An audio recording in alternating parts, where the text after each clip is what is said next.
گفتوگۆکردنی زیاتر سەبارەت بە بارودۆخی سیاسی عراق بەڕێز بەختیار مستەفا چاودێری سیاسی لە ستۆدیۆکانمان لە سلێمانی و لەگەڵماندا لەگەڵ بەڕێزیان گفتوگۆی زیاترەکەین سەبارەت بە بارودۆخی سیاسی عراق. بەڕێز بەختیار مستەفام کاتتان باش بۆ بۆچوونی ئێوە لە دوای کشانەوەی مقتەدا سەدر و ڕەوتی سەدر لە ئەنجومەنی نوێنەرانی عراق سیناریۆکانی بەردەم پێکەنانی حکوومەتی عراق چەند و چین؟ سپاسانەکەم سڵاو لە ئێوەش. بێگومان چەندین سیناریۆ ئەگەری هەیە لە حاڵەتی ئەوەی کە ئێستاوە پەرلەمانتارانی دەستەکار کێشاوە لەلایەن سەرۆکی پەرلەمانەوە بڕیاری لێدرایان دەست لە کارکێشانەوەکان قبوڵ کراوە.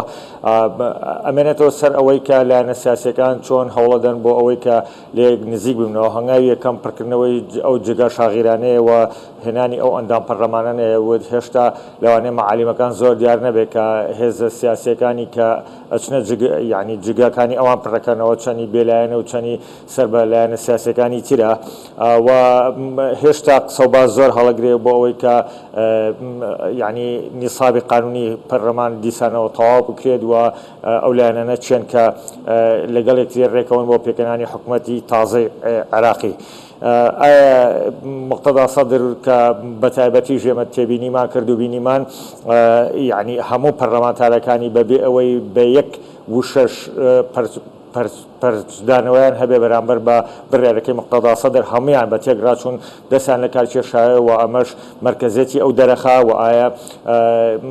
با بڵێن ئەو لایەنی مقتەدا سەدر و خۆی و کاندیدەکانی و حیزبە سیاسەکەی ئایا دەستەوەسان دانیشن لە دوای ئەو ڕووداوانە. من پێم وایە کە مقتەدا سەدر یەکێک لە هەنگاوەکانی کە مەبەستی بوو جێبەجێ بکە ئەوە بوو کە ئەو مێلیشیانە بەتایبەتی ئەوانەی کە لە ئێرانەوە نزیکن ینی کۆنتترۆلیان کات و یان چەچام بکە. ئێستاش لەوانەیە ئەو هێزی سەرسەلامی هەیە و ئەو هێزەی خۆی و لایەنگرانی ڕژەنە سەرشەقام و حکوومەتی تازەی عێراقی چەند خۆیان لەبەر دەم ناڕەزایەتیەکانی لایەنگرانی سەدر خۆیان ڕاگرن. ئەمانە هەمووی قسە و باسن و قسە هەڵەگرێ. من پێم وایە کە چۆرچەوەی هەماهەنگی ژەسا لە هەوڵەکانی خۆیانان و لەلایەک عەمار حەکیمەوێت کە قەناعەت بە سەدرەکان کا بگەڕێنەوە بۆ بەشداری لە حکوومەت سەبارەت بە ئەگەری قەناعەتکردن بە سەدر سەبارەت بەوە کە عەمار حەکیم دەیەوێت سەدر بگەڕێنێتەوە نێو پرۆسەی سیاسی عێراق. وەگەر لە بیرتان بێت بە 10 ڕۆژ پێش هەڵبژاردنەکان مقتەدا سەدر وتی من بەشداری هەڵبژاردن و پرۆسەی سیاسی عێراق ناکەم، بەشداریشی کرد و ژمارەیەکی زۆری کورسیشیان هێنا.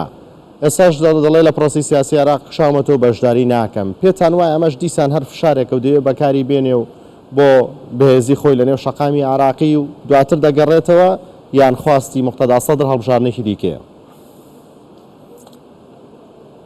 ئەمە گەر جۆمان لێبێ مقتەدا سەدر وتی ئەمە هەم پاشەکشاکەین بیرمان بێ و هەم بەشداری بە هیچ شێوازێک لە هەڵبژاردنەکانی ئایندەیە بەشداری هەڵبژاردن ناکەین. ئەمەش جۆرێک لە جۆرەکان وەکو هەڕەشا بینرێ تەنانەت دوتی ئەڵڵاهومە ئەگەر بێت و بارودۆخ و هەلومەرجە سیاسەکە گۆڕانکاری بەسەر بێت و وا بخواسێ ئێمە بەشداری بکەینەوە. جینا من بە هەموو شێوازێکی تر بەشداری هەڵبژاردننی پەرلەمانی ناکەین، داوای لە لایەنگرانی کرد کە خۆڕاگرد بن و ڕیزەکانی خوان زیاتر یەخەن و ئەمانە هەمووی هەڕەشەیەکن بۆ سەر شەقامی عێراقی و هەڕەشەیەکە بۆ سەر حکوومەتی ئایندەی عێراق سەدرەکان بە تەنیا وایی دەستەوەسان دانانیشن لە لایەنەکانی تر حکوومەت پێک بێن و حساب بۆ لایەنگران و بۆ سەدرەکان نەکەن. دەستگەلەوە لە سیاسەتی شاهی شتێک مەحاڵ نییە وەکو باست کرد. احتیمالی هەیە ئەگەر بێت و لایەنەکان تەکلیفی لێ بکەن و هەندێک لە شەرت و شروطانەی کە لە داواکاریەکانی مقتەدا سەدر هەبوو بۆ پێکەنانی حکوومەتی عێراقی لەگەڵ ڕێکەوتن هەبێ ئەمەشان ئەگەرەکە کە من تەسەوور ناکەم ئەم ئەگەریان زۆر وارد بێ یان زۆر ئیشی پێ بکرێ. پێم وانە مقتەدا سەدر بە ئاسانی بگەڕێتەوە بۆ پرۆسەی سیاسی و ئەوێ ئەم جارەیان زیاتر شەقام هەڵبژێرێ و با بڵێن وروژاندنی شەقام تاقیب کاتەوە. بەڵێ لە ماوەی ڕابردوودا بۆ پرسی پێکەنانی حکوومەتی نوێی عێراق بەرەیەک دروست بوون، هاوپەیمانەتێک دروست بوو لە نێوان پارتی سونە ڕەوتی سەدر. لەو لاشەوە چوارچێوەی هەمانگی شیعەکان کوتلێکی دیکە بەرەیەکی دیکەیان دروست کرد. ئەمە نێوماڵی شیعی دابەش کرد. ئێستا جارێکی دیکە لە دوای کشانەوەی سەدر نێوماڵی شیعەکان جارێکی دیکە پەرتە بێت لە نێو چوارچێوی هەماهەنگی هەندێکیان دەڵێن بەبێ گەڕانەوە بۆ سەدر و گفتوگۆکردن لەگەڵ سەدر بڕیار لە پێکەنانی حکوومەت دەڵێن هەندێکی دیکەیان دەڵێن نە دەبێت بەڵی لێوەربگرین ئەگەر بەڵی لێوەرنەگرین دواتر لە ڕێگەی شەقامەوە کۆتایی بە حکوومەت هێنێت پێتان وایە لەم نێوەندەدا چارچێوی هەماهەنگی دەتوانێت حکوومەت پێک بێنێت بەبێ بەڵی سەدر چارەنووسی حکوومەت چییە بێ؟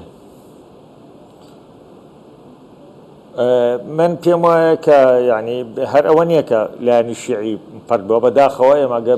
تێبینیەکەین و هەمومانەی بینین بە بەرچاومانەوە کە لایەنی کوردستانیش پەردبوو بوون و ئێمە نەماتوانی بوو بە یەکگرتووی بچینە بەغاوە لایەنەکانی تری کە ئێستا یانەوێ حکومت پێک بێنن بە تایبەتی چوارچەوەی هەماهەنگی پێویستیان بە لایەنی سونەوە هەروەها لایەنی کوردی هەیە و پێش ئەوەی کە هەر شتێک قسە لەسەر بکرێ ئەوان لە هەوڵان و چەند جارێک نوێنەریانیان لە خەڵکانی سەرباوان و نزیک لەوان هەوڵیان ناوە لەگەڵ کووردا گفتوگۆکەن بۆی قەناعەتیان پێ بکەن بەشداری حکومەت بکەن و ئەو هەوڵانەش لەگەڵ هێزە سونیەکانیشا هەربوونی هەیە جارێک لەسەر کورد پێویستە ئیتر بەخۆیان بچێتەوە و ئێمە بتوانین پێش هەموو شتێک ئێمە هەماهەنگێکی کوردستانی دروستکەین و یەکتێگەشتنێکی کوردی هەبێ ئەو کاتە ئەگەر لەگەڵ لایەنی چوارچەوەی هەماهەنگیش بۆ پێکەنانی حکومەت دابنیشین شتێکی ترە من لەگەڵ ئەوەش پێم وایە کە ئەمە شتێکی ئاسان نییە و زۆرێک لە لایەنگرانی چوارچەوەی هەماهەنگی ئەزانن کە لەم ماوەی ڕابردووە چەند فشاریان لەسەر هەرێم و لەسەر حکومەتی هەرێم دروست کرد و بە شێوازی جۆرا و پشتیوانیان لەو موشکبارانەی کە ئێرانەکان پێی هەسان لەژێر ناوی جۆرا و جۆرە و هەموو ئەمانە پێویستی بە ساڕێژکردنەوە بە لێکتێگەشتنەوە هەیە و ئایا هەموو ئەمانە بە ئاسانی تێپەڕێنرێت و بڵێن بە تایبەتی پارتی دیموکراتی کوردستان و لەگەڵ یەکێتی نیشتیمانی کوردستان کە ئێستا خەریکی گەڕانەوەن و لێکتێگەشتنیەکەن ئەتوانن جارێککە تەفاهم بکەن لەگەڵ چوارچەوەی هەماهەنگی ئایا سونەکان بە ئاسانی چنە ژێربار هەروەها ئایا مقتەدا سەدر یعنی بەبێ ئەوەی کە ئەمان وعدەوەی لێوەرگرن کە با بڵێن شەقام نەوروژێنێ و نەبێتە هۆی ئاڵۆزی لە عێراقا چونکە ئێمە ئازانین بە تایبەتی لە بەغاوە لە نەجاف و لەوانەی لە هەندێک شاری تریش سەدرەکان بتوانن یعنی شەقام زۆر بە ئاسانی بەهەژێنن و حکومت بخەنە لەرزە و هەموو ئەو لایەنانەی تریش ترسی ئەویان هەیە و ئێستا ئەو هەوڵانە کە ئەمار حەکیمیشیدا پێم وایە هەر لەو چوارچەوەیە لە ژێرەوە لایەنەکانی تر دامی ئەو بیرۆکەیان کرد بێت کە ئەمار حەکیم چه قسەی لەگەڵ کات بۆیە ئەوان پێیان خۆشە زیاتر کە سەدرەکان لە حکومڕانی عێراق پاشەکشە نەکەن لە ترسی ئەو خاڵە سەرەکیی کە جوڵاندنی شەقام لە دەستی ئەوانە. بەڵێ بەڕێز بەختیار مستەفا چاودێری سیاسی لە ستۆدیۆکانمان دەستێمانێ لەگەڵماندا بووی. سپاس بۆ بەشداریکردنی بەڕێستان.